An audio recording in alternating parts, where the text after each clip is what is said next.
Сотрудники Главного управления по вопросам миграции встречают министра МВД у главного входа. В первую очередь Михаил Коробкин делает акцент на соблюдении мер безопасности, в частности санитарных. Здесь этому уделяют особое внимание. Вход без средств защиты запрещен, а тем, у кого их нет, выдают на месте. В связи с проведением мероприятий по коронавирусной инфекции требования все граждане должны обязаны иметь защитные маски. Проверяют также оснащенность подразделений в ходе гражданского мониторинга. Это акция, которая проходит по всей России. Ее главная цель – укрепление доверия между населением и органами внутренних дел. Михаил Коробкин лично интересуется у граждан, довольны ли они создаваемыми условиями в управлении. Все устраивает? Да. Какие вопросы есть, претензии? Никаких. Как очередь быстро двигается? Да, быстро. Сотрудники вежливо Да. с вами обращаются?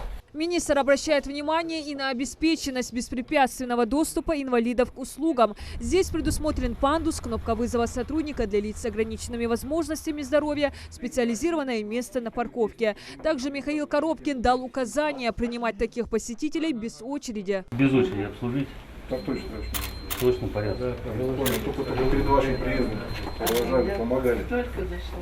В ходе визита министр понаблюдал за работой отдела по работе с гражданами. Как отметил временно исполняющий обязанности начальника управления по вопросам миграции, прием заявителей проходит без длинных очередей. С начала пандемии обслуживание 80% граждан осуществляется через портал госуслуги. Число удовлетворенных работой составило более 90%. Грубых ошибок выявлено не было. Вообще в настоящее время планируем, скажем так, увеличение числа посетителей, потому что в настоящее время по Республике Ингушетии выдано видов на жительство 497 гражданам Казахстана, этническим ингушам.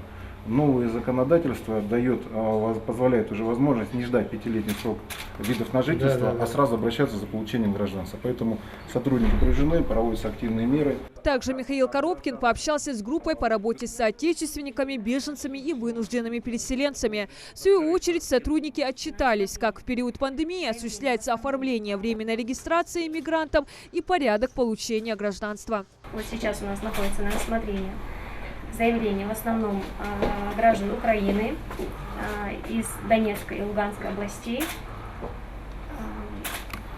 В последнее время мы их приняли в довольно-таки большом для нашего региона количестве. На данный момент рассматриваем, согласовываем и принимаем по ним решения. Одна из задач гражданского мониторинга – реализация полномочий представленных членам общественных советов при органах МВД России. Муса Гадиев отметил, что сотрудники миграционной службы работают в соответствии с новым законом. Закон номер 407 о предоставлении нормативных услуг, государственных услуг, и вместо 891 заменяющий приказом. И поэтому сегодня мы увидели, что действительно миграционная служба работает реально, принимает население, которое приезжает из других регионов.